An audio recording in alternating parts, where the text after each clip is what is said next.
चलो, welcome in this video. तो इस वीडियो में हम ऑपरेटिंग सिस्टम को डिस्कस करेंगे। हमारा जो टॉपिक है ऑपरेटिंग सिस्टम कॉन्सेप्ट्स। तो आपको जो एग्ज़ाम की तैयारी करनी है बोर्ड में, तो ये है जो इस टॉपिक से कंटेंट्स है जिनको हम डिस्कस करने जा रहे हैं। तो इसमें इंट्रोडक्शन टू ऑपरेटिंग सिस्टम पहले आता है, फिर टाइप्स ऑफ ऑपरेटिंग सिस्टम आता है। तो बहुत सारे टाइप्स हमारे पास है। उसके बाद फंक्शंस ऑफ ऑपरेटिंग सिस्टम में processor management, memory management, file management and device management, जो main functions of operating system है उनको हम डिस्कस करेंगे। उसके बाद 32 बिट ऑपरेटिंग सिस्टम क्या होता है या 64 बिट ऑपरेटिंग सिस्टम क्या होता है, फर्मवेयर क्या होता है, जैसे हार्डवेयर के पार्ट होता है, जैसे रोम उसके अंदर सॉफ्टवेयर लगा हुआ है, उसको हम फर्मवेयर कहते हैं। So ROM is an example of firmware. Hardware के अंदर कोई सॉफ्टवेयर डालना, फिर वो अकॉर्डिंगली प्रोसेस हो जाता है। फिर हमारे पास जो विंडोज़ माइक्रोसॉफ्ट ने बनाया है, विंडोज़ ऑपरेटिंग सिस्टम के बारे में पढ़ना है, उसके फीचर्स के लिए है, विंडोज़ ऑपरेटिंग सिस्टम के फीचर्स क्या है या इनके कौन कौन से वर्जन्स हैं वो हमें डिस्कस करने हैं। और उसके बाद उसका फाइल का स्ट्रक्चर कैसा होता है। तो ये है हमारा जो यूनिट जो हमें डिस्कस करना है इस वाले में। तो मैं डायरेक्टली इस बुक के क्वेश्चन आंसर्स पे जाऊंगा। ठीक है। तो जैसे इसमें मल्टीपल चॉइसेस है।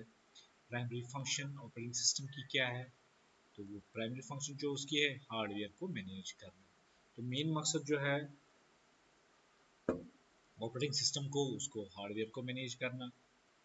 उसके बाद not essential component, operating system का इस ऑब्जेक्टिव में आपको बताना है जो एसेंशियल कंपोनेंट नहीं है।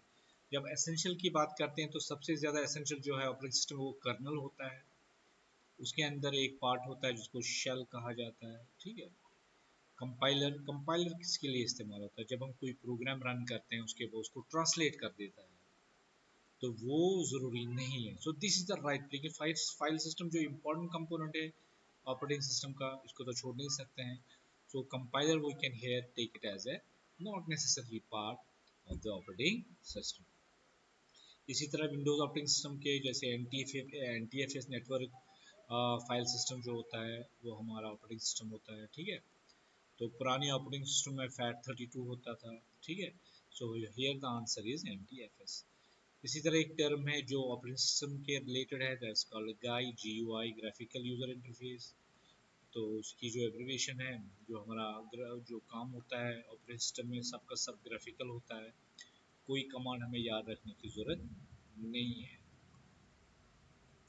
बताओ यहाँ पर नॉट फंक्शन, ठीक है, ऑपरेटिंग सिस्टम, लेकिन कौन सी, फाइल मैनेजमेंट। फाइल मैनेजमेंट में क्या होता है, फाइल एंड फोल्डर जो होता है उसको हम बनाते हैं।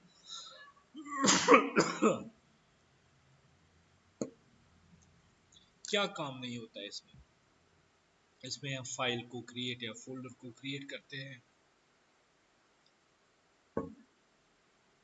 उसको डिलीट करते हैं,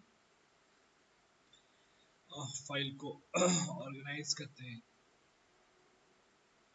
फाइल को एक्सेस देते हैं, मतलब उसको ओपन करते हैं। ये सारे जो मेन फंक्शंस हैं ये किसके हैं, फाइल मैनेजमेंट के।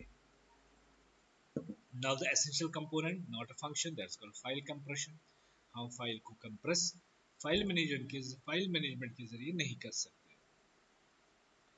What is the primary characteristic of A batch operating system. तो हमने जैसे क्लास में पढ़ा था बैच ऑपरेटिंग सिस्टम क्या होता है।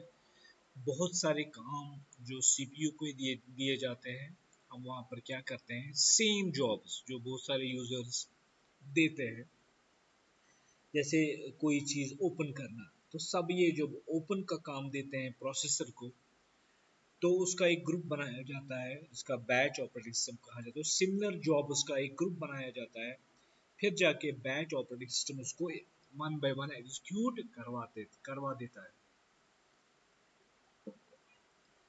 तो क्या है अब इसकी प्राइमरी कैरेक्टरिस्टिक क्या है, क्यू बेस्ड एग्जीक्यूशन, फिर वन बाय वन उसको एग्जीक्यूट किया जाता है। तो ये बैच ऑपरेटिंग सिस्टम की खसूसियत है जिसमें ये काम किया जाता है।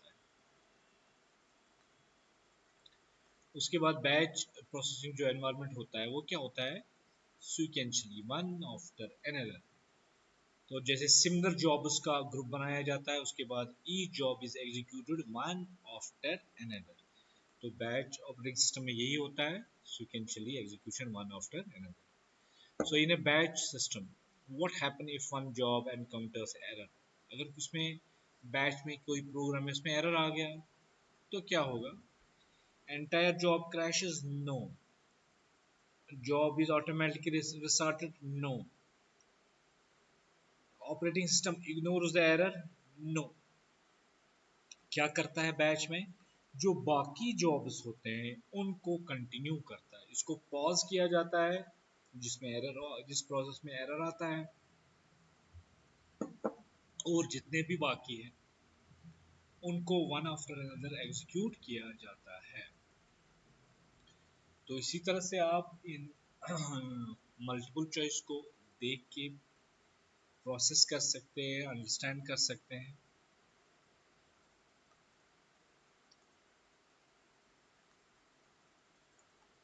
कुछ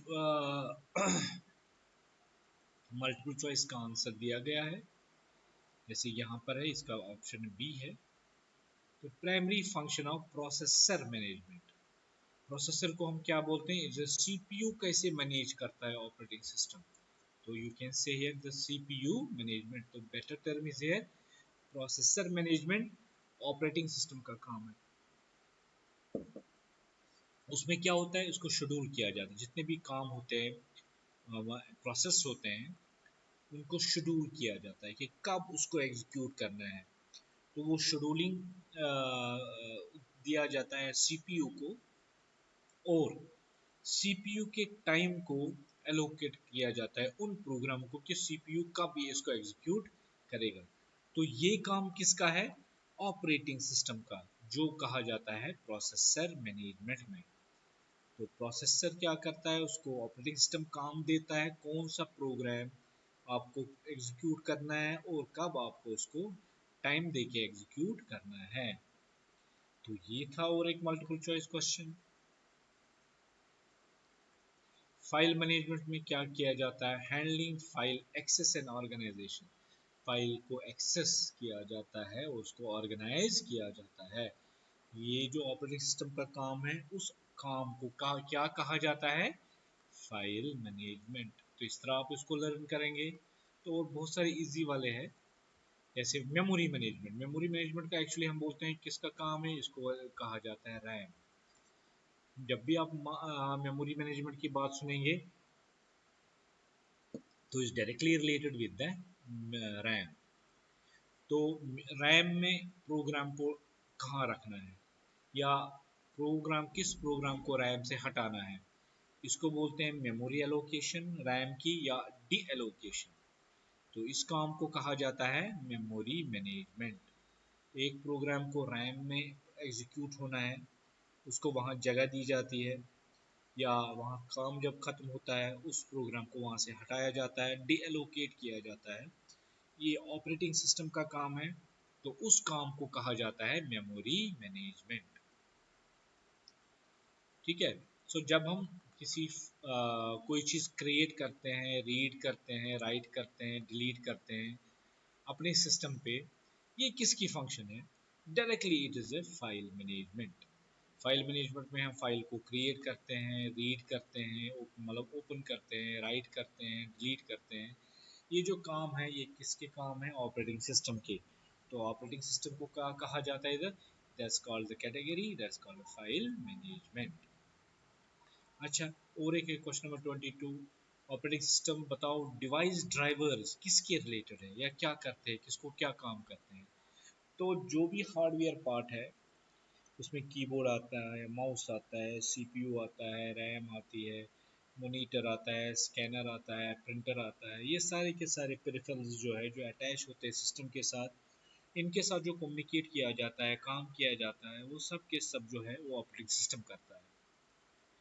तो उसको कहा जाता है डिवाइस मैनेजमेंट। तो जितने भी डिवाइसेस है, आपके हार्ड डिस्क है, जितने भी सारे उसके साथ मैनेजमेंट काम करना, ये ऑपरेटिंग सिस्टम करता है। लेकिन किन के ऑपरेटिंग सिस्टम के अंदर प्रोग्राम्स बने हुए हैं, उन प्रोग्रामों को हम कहते हैं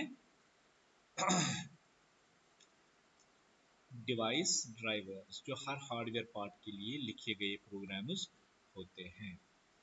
तो अगर यूज़र इंफॉर्मेशन है, और एक क्वेश्चन है यूज़र इंफॉर्मेशन फाइल, उसकी प्रोफाइल जितने भी है यूज़र्स के, वो विंडोज़ फोल्डर के अंदर एक फोल्डर होता है जिसको हम यूज़र्स फोल्डर कहते हैं। तो यूज़र्स फोल्डर इज है। उसके बाद प्राइमरी सिस्टम ड्राइव, कि जब भी हमारा ऑपरेटिंग हार्ड डिस्क में या एसएसडी हमारी होती है, उसका जो नाम होता है प्राइम, जो रूट नाम होता है या जो रूट है, वो उसको सी ड्राइव का नाम दिया जाता है। अब ए ड्राइव नहीं होती है, क्यों ए ड्राइव का सिंबल वहां पर नहीं है? क्योंकि फ्लॉपीज ऑब्सलीट हो गई, वो इंडस्ट्री में पूरी की पूरी खत्म हो गई। रिसाइकल बिन का पर्पस क्या है?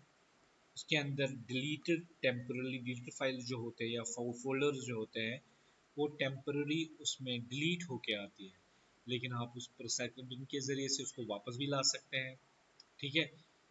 तो एप्लीकेशंस डेटा, जितने भी एप्लीकेशंस आपने प्रोग्राम जितने भी आए, उसका जो डेटा होता है एक पर्टिकुलर फोल्डर में होता है विंडोज़ ऑपरेटिंग सिस्टम के अंदर, उसको कहा जाता है प्रोग्राम डेटा। अच्छा, what directory that contains the 32-bit executable files, जो Windows 64-bit ऑपरेटिंग सिस्टम होता है, उसमें जो 32-bit वाले जो फाइल्स होते हैं, प्रोग्राम्स होते हैं, वो किस में होता है? That is available in syswow 64। ये एक फोल्डर होता है जो 64 बिट वाला विंडोज ऑपरेटिंग सिस्टम में होता है। ये जाके इस फोल्डर में उसके सारे फाइल्स प्रोग्राम्स होते हैं। या एप्लीकेशन का डेटा किस फोल्डर में होता है? तो उसके लिए ऐप डेटा होता है। या हमारे जो DLL फाइल्स होते हैं, जो ऑपरेटिंग सिस्टम के एक एग्जीक्यूटेबल फाइल्स होते हैं विंडोज़ के होते हैं, वो किस डायरेक्टरी में होते हैं? सिस्टम 32 में होते हैं।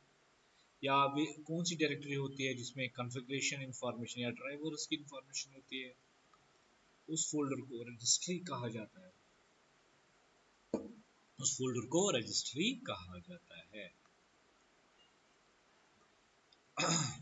ऐप डेटा डायरेक्टरी कौन सी है?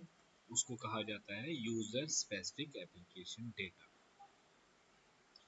अच्छा, यहाँ आपको क्वेश्चन है, बताओ कौन सा वैलिड लेटर नहीं है? मैंने आपको बताया कि ए अब वैलिड लेटर नहीं है क्योंकि फ्लॉपी खत्म हो गई, ये वाला लेटर वहां पर नहीं होता है।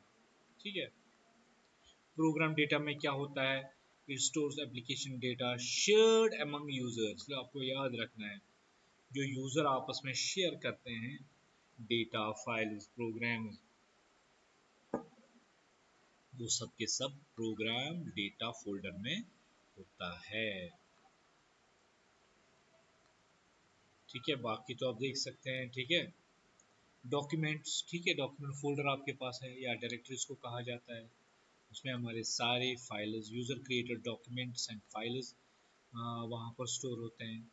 तो आप इसको भी देख सकते हैं। तो इस तरह से आप इन मल्टीपल चॉइस को बहुत इजी है आप कर सकते हैं। या विंडोज़ में जो फाइल का जो नाम रखते हैं, वो कितना बड़ा रख सकते हैं? 256 कैरेक्टर का नाम हम रख सकते हैं। इसी तरह आप इन मल्टीपल चॉइस को देख सकते हैं आराम से। The Dash operating system allows multiple programs to run concurrently by rapidly switching between them. So कौन सा ऑपरेटिंग सिस्टम है जिसके साथ साथ आप काम करवा सकते हैं बहुत सारे प्रोग्राम का? आजकल मल्टीटास्किंग ऑपरेटिंग सिस्टम। तो टाइम शेयरिंग जो होता है, उसमें टाइम स्लाइस दिया जाता है हर प्रोग्राम को। So you will get here the answer. ठीक है। इसी तरह जो टाइम शेयरिंग ऑपरेटिंग सिस्टम है, उसको मैक्सिमाइम क्या, उसको क्या इंक्रीज करने की जरूरत है? वो ज़्यादा से ज़्यादा बोलता है उसका थ्रूपुट इंक्रीज करना है। ठीक है, थ्रूपुट हो गया मैक्सिमम प्रोग्राम्स टू एग्जीक्यूट। तो उसका मेन गोल यही है कि फ्लाइट जो मैक्सिमम है वो एग्जीक्यूट हो जाए। तो आप आराम से इन क्वेश्चनों को देख के आप एग्जीक्यूट कर सकते हैं, इसको लर्न कर सकते हैं। बहुत सारे क्वेश्चन के आंसर दिए गए हैं, आप उसको भी देख के आप उसको बाकी क्वेश्चन कर सकते हैं। बहुत सारे ट्रू एंड फॉल्स यहाँ पर है, बहुत सारे के आंसर नहीं दिए हैं, आप इजली उसको कर सकते हैं। या मैं यहाँ पर एक क्वेश्चन पढ़ूँ यहाँ पर, मोबाइल ऑपरेटिंग सिस्टम जो हमारे पास होता है do not support third party apps. लेकिन आप गूगल प्ले स्टोर में जाके थर्ड पार्टी ऐप्स को आप इंस्टॉल करते हैं, एग्जीक्यूट करते हैं। So mobile operating system third party को सपोर्ट करते हैं। तो यहाँ पर आंसर आपका हो सकता है फॉल्स। ठीक है, तो इस तरह आप क्वेश्चनों को देख के बहुत इजली है, आप इसको पढ़ के कर सकते हैं। तो अब हमारा जो है छोटे छोटे क्वेश्चंस वहाँ पर पूछे जाते हैं बोर्ड में। बताओ वर्चुअल मेमोरी क्या होती है। हमारे पास जो आपके सिस्टम में जो रैम होती है, उसमें जितने भी प्रोग्राम्स है वो सारे के सारे एग्जीक्यूट होते हैं। जैसे हम कीबोर्ड भी जो हम हमारा प्रोग्राम जो है वर्ड है, इसमें जो फाइल है ये रैम में ओपन की गई है। ठीक है, तो रैम इसको एलोकेट किया किसने किया है, ऑपरेटिंग सिस्टम ने। तो अब क्या होता है, कभी अपने रैम में जो जगह होती है कोई और प्रोग्राम उसमें खाली नहीं होती, तो क्या करता है ऑपरेटिंग सिस्टम, ये हार्ड डिस्क में जाके वहाँ पर एक मेमोरी पोर्शन रिजर्व करता है ऑपरेटिंग सिस्टम को ऑपरेटिंग सिस्टम के कामों को एग्जीक्यूट करने के लिए। ठीक है, तो ऑपरेटिंग सिस्टम क्या करता है,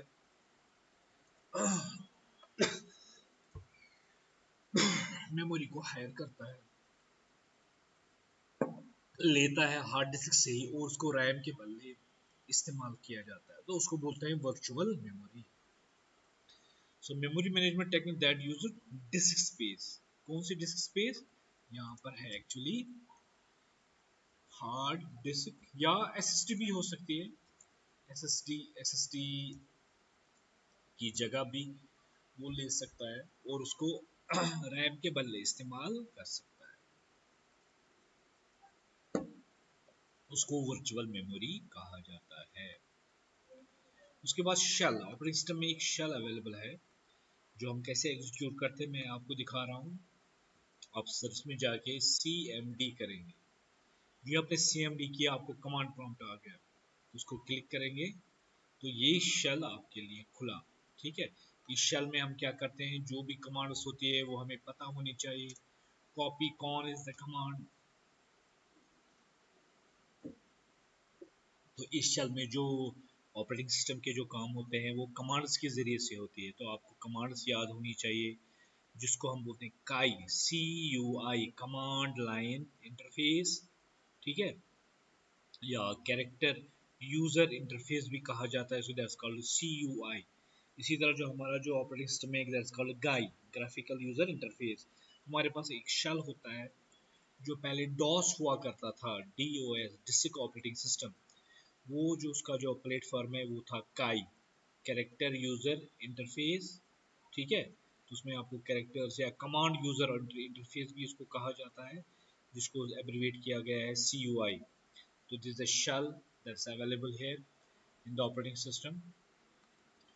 तो कमांड लाइन इंटरफेस को कहा जाता है। ठीक है, तो इसको मैं रखूँगा CUI, command user interface for interacting with the operating system. Operating system का आप इंटरेक्ट कर सकते हैं।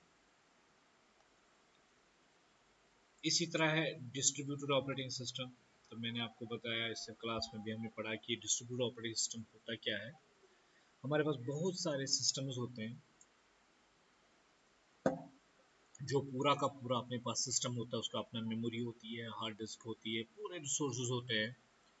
तो क्या होता है, ये कंपनी में अलग अलग जगह का ऑफिस होता है, तो उसमें जो सिस्टम होता है वो कंपनी के कोई प्रोसेस कोई करने में वो शेयरिंग में काम करते हैं। तो अलग अलग जगह अलग अलग सिस्टम होते हैं, जो पूरा एक सिस्टम होता है। एक दूसरा होता है क्लाइंट।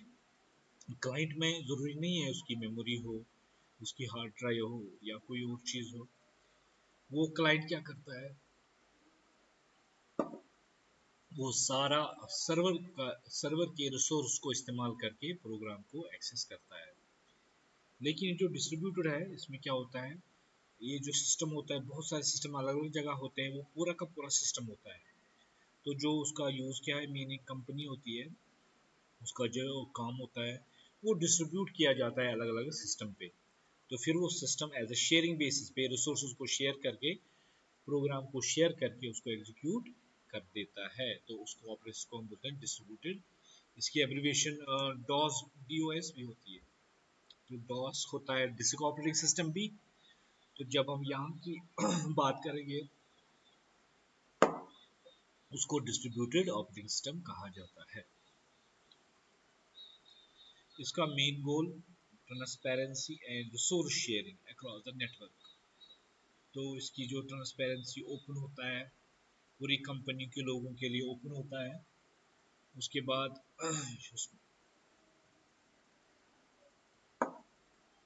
जितने भी उसमें रिसोर्सेज होते हैं, प्रोग्राम्स होते हैं, हार्डवेयर होता है या कोई अक्सर प्रोग्राम उसको शेयर किया जाता है डिस्ट्रीब्यूटेड ऑपरेटिंग सिस्टम के जरिए। तो वो लगता है किसी यूज़र को कि वो एक ही सिंगल एंटिटी है, उसमें बहुत सारे सिस्टम उस बैकग्राउंड में काम करते हैं, तो हमें लगता है कि वो एक ही यूज़र उसको इस्तेमाल करके एग्जीक्यूट कर देता है। डिस्ट्रीब्यूटेड ऑपरेटिंग सिस्टम की एग्जांपल है गूगल्स एंड्रॉयड ऑपरेटिंग सिस्टम।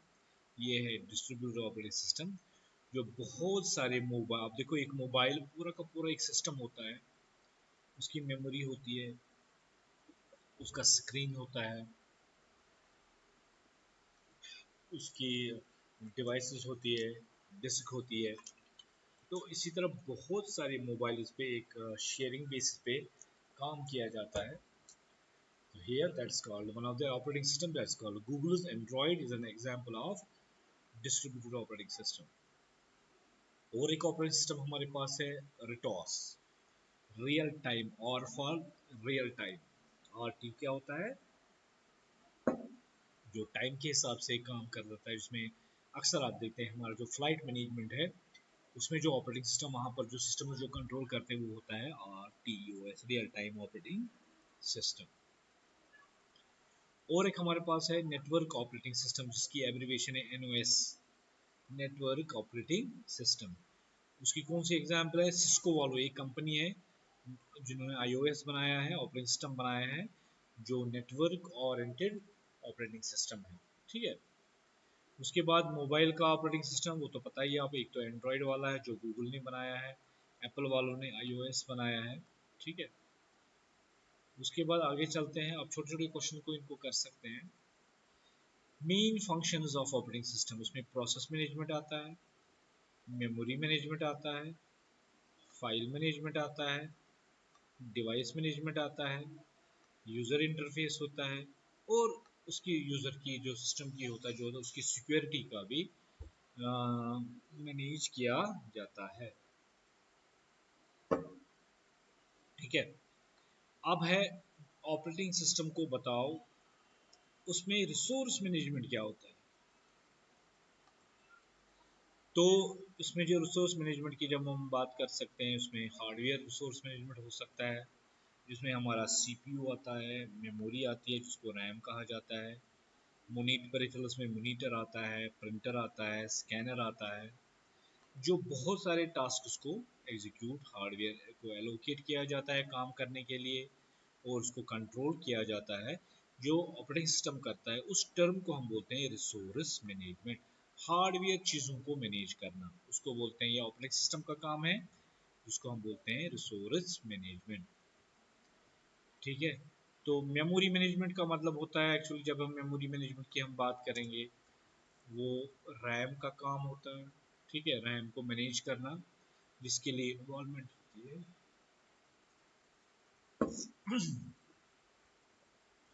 जिसके लिए इन्वॉल्व होता है ऑपरेटिंग सिस्टम। तो उसमें क्या होता है, ट्रैकिंग, डिवाइस को ट्रैक करना या प्रोग्राम को ट्रैक करना, एक प्रोग्राम को मेमोरी में एलोकेट करना, उसको रैम में जगह देना और इफिशिएंटली और सिक्योरली का इस्तेमाल करना। ठीक है, तो मेमोरी मैनेजमेंट में उसको ट्रैकिंग किया जाता है, उस प्रोग्राम को कहाँ पर क्या है वो और किस जगह एलोकेट किया गया वो भी एलोक ऑपरेटिंग सिस्टम करता है, और उसमें उसको प्रोसेस को चलाया जाता है, एग्जीक्यूट कराया किया जाता है। ये सारे चीज़ जो कहाँ पर आते हैं, मेमोरी मैनेजमेंट, जिसको रैम मैनेजमेंट भी कहा जाता है।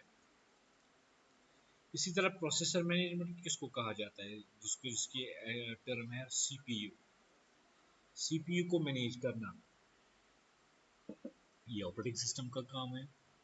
अब क्या वो मैनेज करता है, वो मैनेज क्या करता है, वो मैनेज करता है कि सीपीयू को कौन सा प्रोग्राम एग्जीक्यूट करना है, उसको वो शेड्यूलिंग करके देता है। और फिर उसको टाइम भी बोलता है कि आपको इस टाइम में इसको प्रोसेस करना है।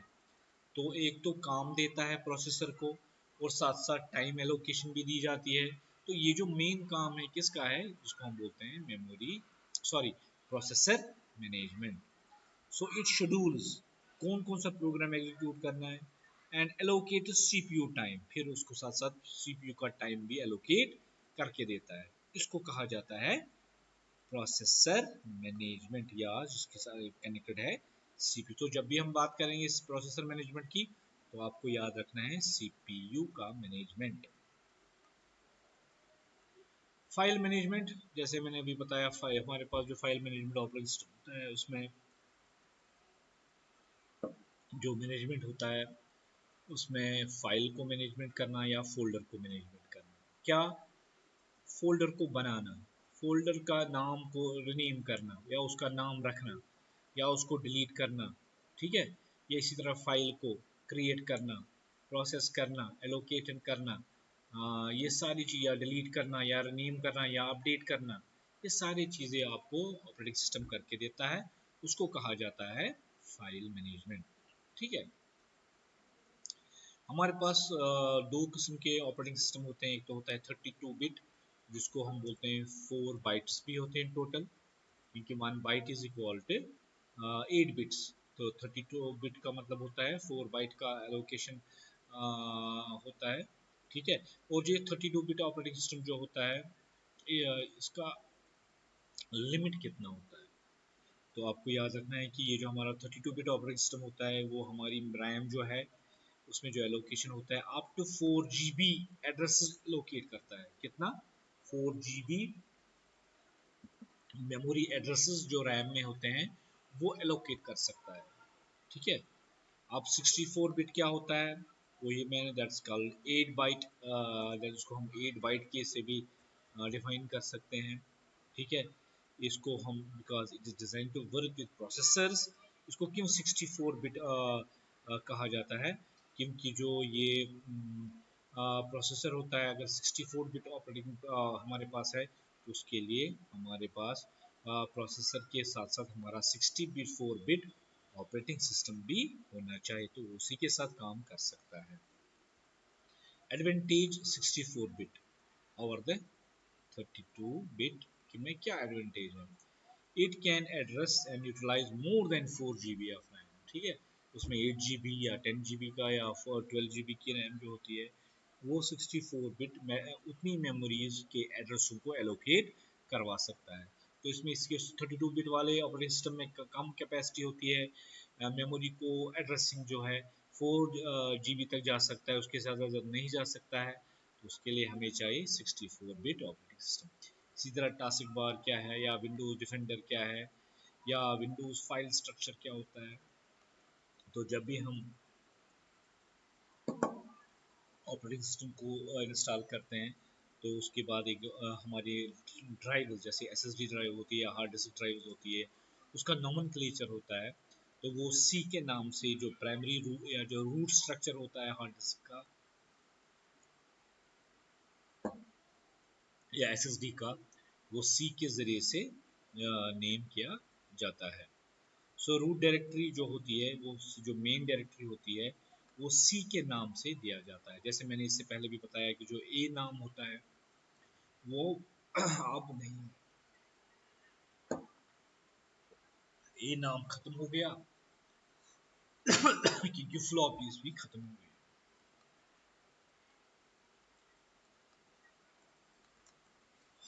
तो नेक्स्ट वीडियो में हम इस वीडियो को कंटिन्यू करेंगे। Thank you.